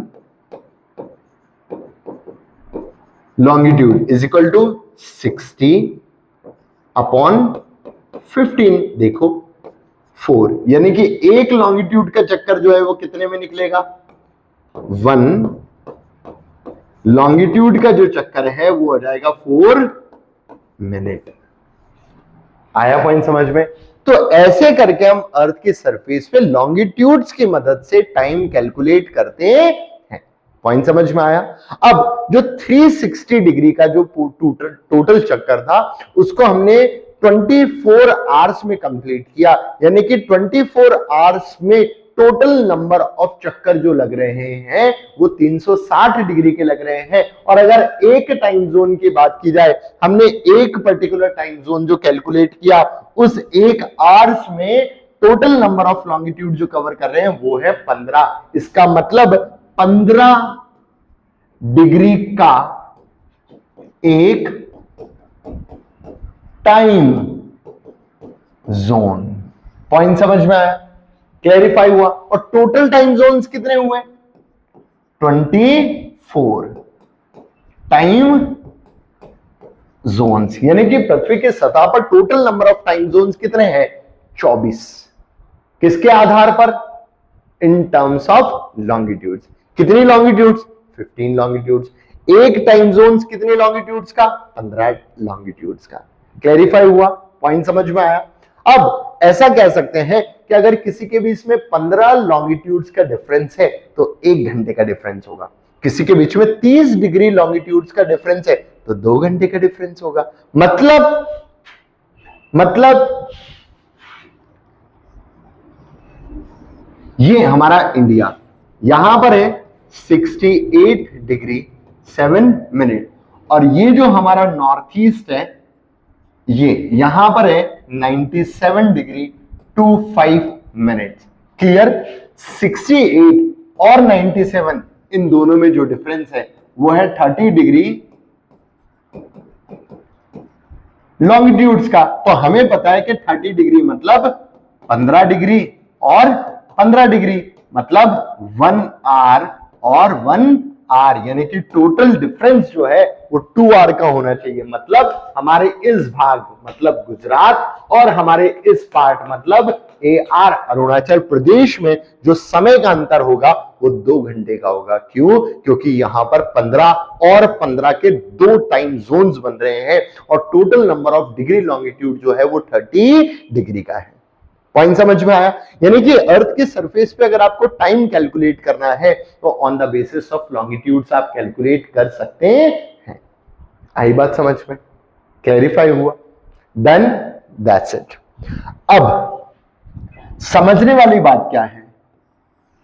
ये रहा हमारा अर्थ। इस अर्थ पर ये रहा 0 डिग्री। कौन सा लाइन? 0 डिग्री, जिसे हम प्राइम मेरिडियन कह रहे हैं। क्लियर? इस प्राइम मेरिडियन के इधर जो पार्ट है वो है वेस्ट और इधर जो पार्ट है वो है ईस्ट। क्लियर? हमारी अर्थ जो है वो वेस्ट से ईस्ट ही रोटेट करती है, और वेस्ट से ईस्ट रोटेट करने में जो टोटल टाइम इसको लगता है वो होता है 24 घंटे का। क्लियर?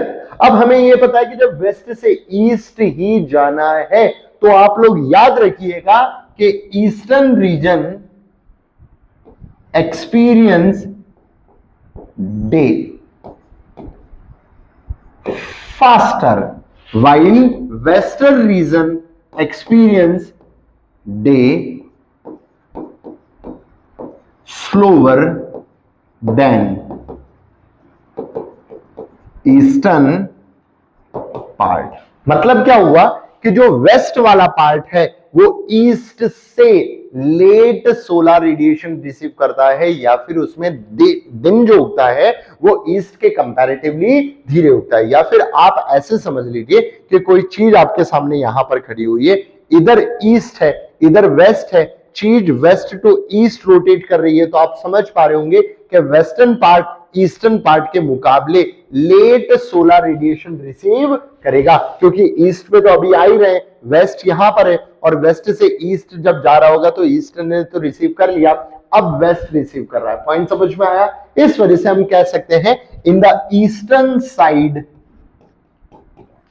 टाइम ऑलवेज क्या होगा? Positive as compare to western side जहां पर टाइम क्या होगा? Always negative. अब नेगेटिव और पॉजिटिव का कॉन्सेप्ट क्या है कि अगर हम ईस्ट में लॉन्गिट्यूड्स वाली साइड जा रहे हैं तो जो भी टाइम है उसमें हम कुछ प्लस कर लेंगे, अगर हम वेस्ट साइड जा रहे हैं तो जो भी टाइम है उसमें कुछ माइनस कर लेंगे। पॉइंट समझ में आया? मतलब मैं ये कहना चाह रहा हूं कि 0 डिग्री प्राइम मेरिडियन से अगर हम वेस्ट की तरफ जाते हैं तो टाइम में कुछ कटौती होगी, अगर हम ईस्ट की तरफ जाते हैं तो टाइम में कुछ चीजें प्लस में आएंगी। क्लियर? मतलब ही बहुत सारे हो गए। देखो यहां पर अगर हम 15 डिग्री पे जाते हैं तो 1 आवर प्लस होगा, अगर हम यहां पर 15 डिग्री में जाते हैं तो 1 आवर माइनस होगा। सिंपल। आया पॉइंट समझ में? ऐसे करके हम अर्थ की सरफेस पे टाइम कैलकुलेट करते हैं, पर टाइम कैलकुलेशन हो किसकी मदद से रहा है? 0 डिग्री प्राइम मेरिडियन, जो कहां से पास आउट हो रही है? यूके। कहां से पास आउट हो रही है? इंग्लैंड। कहां से पास आउट हो रही है? लंदन। कहां से पास आउट हो रही है? ग्रीनविच से पास आउट हो रही है। आया पॉइंट समझ में? That's why short form GMT। Short form क्या है? GMT, Greenwich mean time line. आ गई होगी बात समझ में बिल्कुल स्पष्ट रूप से। क्लियर? चलिए आगे बढ़ते हैं बेटा। ठीक है, अब लॉन्गिट्यूड की मदद से डेट कैसे कैलकुलेट होती है? लॉन्गिट्यूड जो है वो डेट को कैसे कैलकुलेट करने में मदद करता है। थोड़ा सा हो सकता है समझने में थोड़ा सा टफ लगेगा, बट ध्यान से समझिएगा।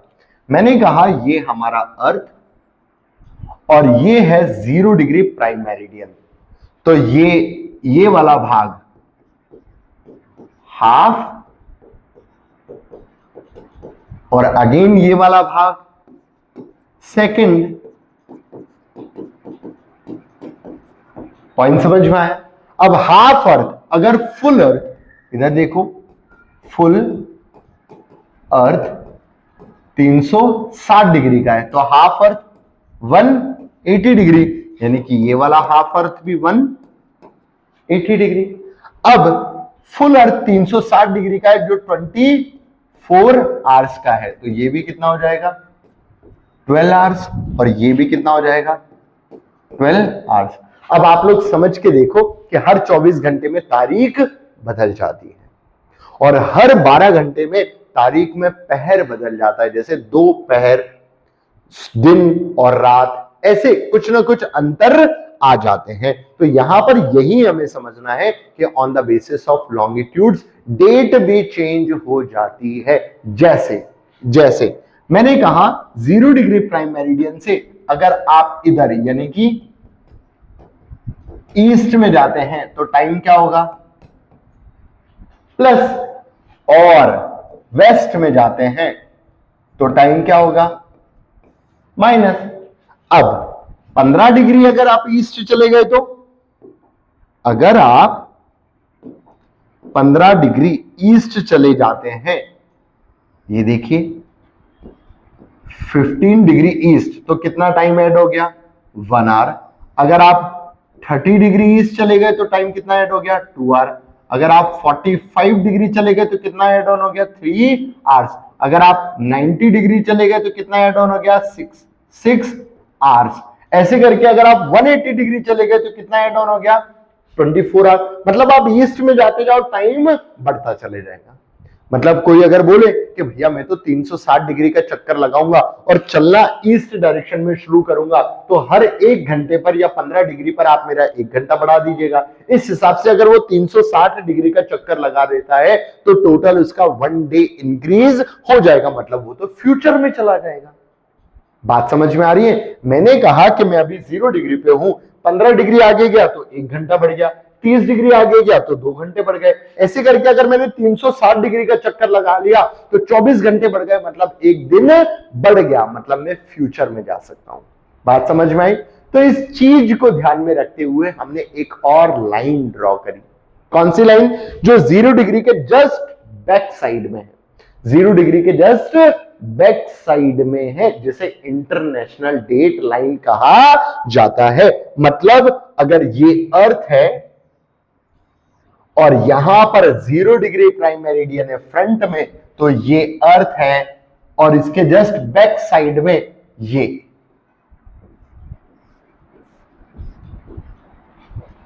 इंटरनेशनल डेट लाइन है। अब आप कह रहे होंगे कि सर ये तो सीधी बनी है, ये जिगजैग क्यों है?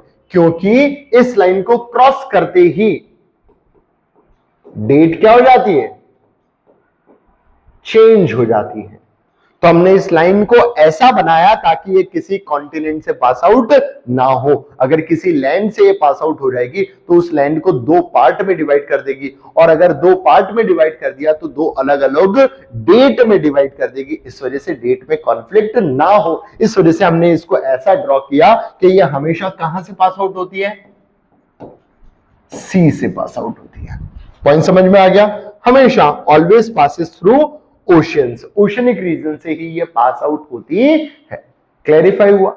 अब जब मैं इस डायरेक्शन से क्रॉस करते हुए यहां इंटरनेशनल डेट लाइन तक पहुंचता हूं तो लगभग 12 घंटे चेंज हो जाते हैं। पर इधर जाते समय मुझे, मतलब ईस्टर्न हेमिस्फीयर से वेस्टर्न में जाता हूं तो मुझे डेट माइनस करनी पड़ती है। और अगर वेस्टर्न हेमिस्फीयर से क्रॉस होते हुए मैं ईस्ट में जाता हूं, देखो ये वेस्टर्न हेमिस्फीयर से होते हुए मैं अगर ईस्टर्न हेमिस्फीयर में जाता हूं, ये ऐसे, तो मुझे डेट प्लस करनी पड़ती है। क्यों? क्योंकि जब मैं ईस्ट में जा रहा था तो टाइम क्या हो रहा था? पॉजिटिव टाइम, और डेट क्या हो गई? नेगेटिव। मतलब मैं फ्यूचर में जाने की कोशिश कर रहा हूं, समय बढ़ रहा है पर डेट कम हो रही है। आ रही है बात समझ में? तो क्या मैं फ्यूचर में जा पाऊंगा? हर 24 घंटे के बाद मेरी एक डेट बढ़नी थी, पर मैंने लाइन को क्रॉस करने के बाद मैंने एक डेट कम कर ली। इसका मतलब डेट नेगेटिव विथ 1 डे। तो जो एक चक्कर में मेरा दिन बढ़ना था वो तो कम हो गया। इसका मतलब I will remain in a same date. Point समझ में आया? इस वजह से इंटरनेशनल लाइन ड्रॉ की गई है कि इंटरनेशनल लाइन वो लाइन है जो अर्थ की सरफेस पर डेट भी डिसाइड करती है, और अगर कोई फ्यूचर या कोई पास्ट में जाने की कोशिश करे तो उसको प्रेजेंट डे में ही रखने का काम करती है। जो 0 डिग्री प्राइम मेरिडियन से जस्ट पीछे है, जिसे 180 डिग्री इंटरनेशनल डेट लाइन कहा गया है, और ये अकेला इमेजिनरी लाइन अर्थ की सरफेस पे ऐसा है जिसे जिगजैग बनाया गया है। क्लियर? आया पॉइंट समझ में? तो लॉन्गिट्यूड्स क्या है? Imaginary lines. लॉन्गिट्यूड्स क्या है? Vertical lines. लॉन्गिट्यूड्स क्या है? नॉर्थ पोल को साउथ पोल से ज्वाइन करने वाली लाइन। टोटल लॉन्गिट्यूड 360 होती है। लॉन्गिट्यूड्स को किस किस डायरेक्शन में ड्रॉ किया जाता है? ईस्ट में भी और वेस्टर्न में भी। टोटल कितनी है? 360 है। इंपॉर्टेंट लॉन्गिट्यूड्स कौन सी है? एक 0 डिग्री प्राइम मेरिडियन जिसे जीएमटी भी कहा जाता है, और एक international date line. 0 degree prime meridian के अगर ईस्ट में जाते हैं तो टाइम बढ़ता है पॉजिटिव, और वेस्ट में जाते हैं तो टाइम घटता है नेगेटिव। पर इंटरनेशनल डेट लाइन को ईस्टर्न हेमिस्फीयर से वेस्टर्न में कवर करते हैं तो एक डे कम हो जाता है, और वेस्टर्न हेमिस्फीयर से ईस्टर्न में कवर करते हैं तो एक डे बढ़ जाता है, ताकि इंसान हमेशा प्रेजेंट डे में ही रहे, ना पास्ट में जा सके ना फ्यूचर में आ सके। आई बात समझ में? क्लियर? डन? चलिए अब आगे की चीजें समझते हैं। मतलब हमने ओवरऑल ये भी क्लियर कर लिया कि लॉन्गिट्यूड के माध्यम से डेट कैसे कैलकुलेट होती है। तो आज एक्चुअल में हमने क्या समझा बच्चों? देखिए आज हमने एक्चुअल में क्या समझा कि लैटिट्यूड्स एंड लॉन्गिट्यूड्स की डेफिनेशन क्या है, इनके कैरेक्टरिस्टिक फीचर्स क्या है, इंपॉर्टेंट लैटिट्यूड्स और लॉन्गिट्यूड्स कौन सी है, प्लस उनका इंपॉर्टेंस क्या है। इसके साथ हमने लैटिट्यूड्स के हिसाब से हीट जोन समझे, और लॉन्गिट्यूड्स के हिसाब से टाइम जोन्स और टाइम एंड डेट का कैलकुलेशन भी समझा। अब अगर टॉपिक पूरा समझ में आ गया है तो क्यों ना क्वेश्चंस कर लिए जाए, मतलब इसके प्रैक्टिस सेट्स भी तो लगाने हैं। तो चलिए जंप कर देते हैं हम डायरेक्टली प्रैक्टिस सेट पर, और आप लोगों को ये जो पीडीएफ है वो भी आप लोगों के साथ ग्रुप में शेयर कर दी जाएगी। लिंक जो है हम लोग वीडियो के नीचे डलवा देंगे। चलिए तो हम पहुंच जाते हैं क्वेश्चन नंबर 1 पे। यहां पर पहला क्वेश्चन है इफ, देखो सबसे पहले टाइम और डेट का ही कैलकुलेशन वाला क्वेश्चन आ गया। इफ 10 AM कहां पर? ग्रीनविच यानी कि 0 डिग्री लॉन्गिट्यूड पर, what will be the time at 90 degree east. मतलब 0 डिग्री है, देखो 0 डिग्री और 90 डिग्री है और ईस्ट में, तो टाइम इधर से इधर आने पर क्या होना चाहिए? पॉजिटिव। अब यहां टाइम कितना दिया हुआ है? 10 दिया हुआ है, ये देखो, और इधर जाने पर टाइम क्या होगा? बढ़ेगा। मतलब 90 डिग्री में कितना टाइम बढ़ना चाहिए? देखो 6 आवर। तो गारंटेड है यहां पर कितना बन जाएगा? 11, 12, 1, 2, 3 और 4, यानी कि यहां पर टाइम कितना हो जाएगा? 4। क्लियर? ये देखो आंसर आ गया 4। अब अगर ये AM है तो गारंटीड है 12 के बाद तो चेंज हो जाएगा, मतलब आंसर आ जाएगा D. Correct answer is D 4 PM, कोई डाउट ही नहीं होगा। ठीक है, चलिए next. In the context of heat zone, अब आ गया क्वेश्चन वो कि अर्थ की सरफेस पे लैटिट्यूड्स के हिसाब से 3 हीट जोन्स होते हैं। एक होता है टॉरॉइड जोन, एक होता है टेम्परेट जोन, एक होता है फ्रिजिड और पोलार जोन। जो टेम्परेट जोन होता है वो सर्कल्स और ट्रॉपिक्स के बीच में होता है, और जो टॉरॉइड जोन होता है वो ट्रॉपिक ऑफ कैंसर और ट्रॉपिक ऑफ कैप्रिकॉर्न के बीच में होता है। समझ लेते हैं क्या कहना चाह रहा है। Area between tropic of cancer and the tropic of cancer बताने की जरूरत ही नहीं है यार, क्योंकि ये जोन ऑफ मैक्सिमम हीट है। यही वो जोन है which receive solar radiation with the angle of 90 degree, और जोन ऑफ मैक्सिमम हीट भी इसे कहा जाता है, या फिर टॉरॉइड जोन। यानी कि आंसर हो गया हमारा C, torrid zone, C answer है। क्लियर? चलिए नेक्स्ट क्वेश्चन पे चलते हैं। नेक्स्ट क्वेश्चन लिखा हुआ है which of the following is false about latitudes, यानी कि लैटिट्यूड्स के लिए कौन सा पॉइंट फॉल्स है। लैटिट्यूड्स, अच्छा दोनों ही पूछिए, लैटिट्यूड्स एंड लॉन्गिट्यूड्स। ठीक है, latitude help in determining north south position of the place, बिल्कुल सही है, क्योंकि मैंने आप लोगों को बता दिया था कि लैटिट्यूड जब भी कैलकुलेट होगी या तो नॉर्थ तरफ ड्रॉ होती है या फिर साउथ तरफ ड्रॉ होती है। पर लॉन्गिट्यूड्स की अगर बात करें तो या तो ईस्टवर्ड ड्रॉ होती है या वेस्टवर्ड ड्रॉ होती है, तो ये बिल्कुल सही है। Longitude help in determining east west position and time zones, कोई डाउट ही नहीं होगा। Next, place of local solar time can be determined with the help of latitude alone, no, longitude help in understanding the time. Next, 15 degree of longitude roughly corresponding to 1 hour difference in time, ये भी बिल्कुल सही point है, मतलब ये भी सही है, ये भी सही है, ये भी सही है। पर हमसे क्या पूछा गया था, फॉल्स, यानी कि C1 जो है वो फॉल्स है, तो हमारा आंसर हो गया यहां पर C. Clear? Then next question, on 21st of June every year which of the following latitudes experience sunlight more than 12 hour। बेटा यहां पर 21 जून जो है ये टॉपिक अभी हमारा बचा हुआ है जो रोटेशन एंड रिवॉल्यूशन से है।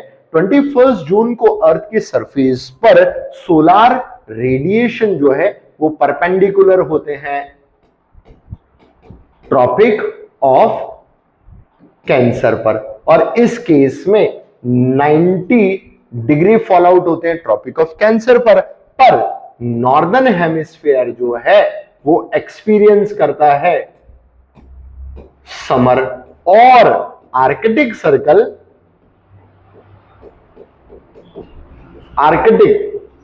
आर्कटिक सर्कल के ऊपर up to north pole, up to north pole solar radiation जो है वो 24 आवर्स और उससे ज्यादा टाइम तक विजिबल होते हैं, मतलब डे रिसीव होता है फॉर मोर देन 24 आवर। तो आर्कटिक सर्कल और उससे नॉर्थ, ये क्या पूछा है 21 जून, तो क्या होगा मोर देन 24 आवर्स, तो लिखा हुआ है आर्कटिक सर्कल और उससे ऊपर, तो आंसर हो गया 4।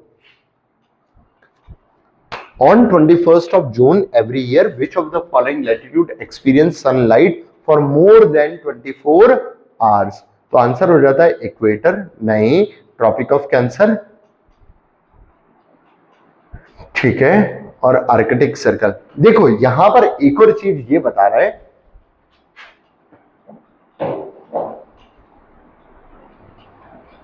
बेटा ऑप्शन यहां पर गड़बड़ लग रहा है, फॉर मोर देन 24 आवर बोला है, तो आर्कटिक सर्कल ही होगा, यानी कि ट्रॉपिक ऑफ कैंसर से ऊपर वाले रीजन्स जो हैं वो रिसीव करेंगे solar radiation for more than 24 hour. Itself tropic of cancer की भी अगर बात की जाए तो वो तो रिसीव करेगा सोलर रेडिएशन 12 घंटे के, और 12 घंटे की रात होगी, वहां पर लॉन्गेस्ट डे एक्सपीरियंस कर रहा होगा। लॉन्गेस्ट डे एक्सपीरियंस कर रहा होगा नॉर्दर्न रीजन्स। क्लियर? तो यहां पर आंसर जो होगा वो होगा 2 and 4, क्योंकि 12 आवर की बात कर रहा है, अपन 24 की बात कर रहे हैं। क्लियर? तो यहां पर सोलर रेडिएशन जो है वो अप टू 12 आवर और उससे ज्यादा कहां पर होंगे? 2 and 4। तो आंसर हो जाएगा 2 and 4। पॉइंट समझ में आया? क्लियर? चलिए next. The total number of parallels of latitudes, मैं बता चुका हूं यहां पर टोटल नंबर ऑफ लैटिट्यूड्स की बात की है तो आंसर आना चाहिए 181, पर total number of latitudinal lines अगर क्वेश्चन आता है तो आंसर आएगा 179। Clear? Next, the longest parallel of latitudes की अगर बात की जाए तो हम बात कर चुके हैं, दैट इज ग्रेट सर्कल, जिसे 0 डिग्री इक्वेटर कहा जाता है, दैट इज इक्वेटर। आंसर आ गया डी। यहां पर भी आंसर आ गया डी। 360 जो है वो तो लॉन्गिट्यूड्स हैं और ये लैटिट्यूड्स हैं। क्लियर? चलिए next question, which of the following is not a major effect of latitudes. तो लैटिट्यूड्स का मेजर इफेक्ट क्या नहीं है? Variation in the intensity of incident of solar radiation, ठीक है। डिटरमाइनिंग ऑफ हीट जोन, ये तो है। Difference of local time between place and same latitudes. Variations, देखो ये इंसिडेंस ऑफ सोलर रेडिएशंस का भी बताता है और हीट जोन्स के बारे में भी बता रहा है और वेरिएशन इन क्लाइमेटिक कंडीशंस के बारे में भी बताता है, पर लोकल टाइम के बारे में ये कुछ भी शो नहीं करता। Difference in local time between same places at same latitudes, same latitudes अगर है तो उस पे जो डिफरेंस ऑफ लोकल टाइम है वो ये शो नहीं करता है। वो किसके मदद से पता चलता है? वो पता चलता है on the basis of longitudes. Point समझ में आया? दैट्स व्हाई आंसर हो जाता है यहां पर बी। आंसर हो जाता है यहां पर सी। क्लियर? ठीक है। नेक्स्ट, उसके बाद the earth is divided into 24 primary time zone because of, क्यों? क्योंकि each time zones covers the same number of countries. नहीं, earth rotates 360 degree in 24 hour, so each zone is 15 degree of longitude. ये देखिए answer हो गया B, ये हम calculate कर चुके हैं। Next, which one of the following pair is correctly matched? Correctly matched. और क्वेश्चन किसके बारे में पूछा है? About heat zones. तो देखो टॉरिड जोन जो होता है वो ट्रॉपिक ऑफ कैंसर और ट्रॉपिक ऑफ कैप्रिकॉर्न के बीच में होता है, बिल्कुल करेक्ट। टेम्परेट जोन जो होता है वो इक्वेटर और कैंसर के बीच में, नहीं, गलत। फ्रिजिड जोन जो होता है वो ट्रॉपिक ऑफ कैप्रिकॉर्न और एंटार्क्टिक सर्कल, नहीं, एंटार्क्टिक सर्कल और नॉर्थ पोल के बीच में या साउथ पोल के बीच में होना चाहिए। Torrid zone between Arctic circle and north pole, बिल्कुल गलत। तो which one of the following is correctly matched? तो आंसर हो गया ए ही अकेला सही है। Which of the following is true regarding longitude and time difference? Longitude और टाइम डिफरेंस की बात की गई है। Every degree of longitudes corresponding to 4 minutes, बिल्कुल सही है, मैच किया है हमने। एवरी डिग्री ऑफ लैटिट्यूड्स तो होना ही नहीं चाहिए, गलत। Time difference depend upon latitude only, गलत। लॉन्गिट्यूड्स पर time difference is same everywhere irrespective of longitude, गलत। लॉन्गिट्यूड चेंज होने पर टाइम तो चेंज होगा ही होगा, कोई शंका ही नहीं होनी चाहिए।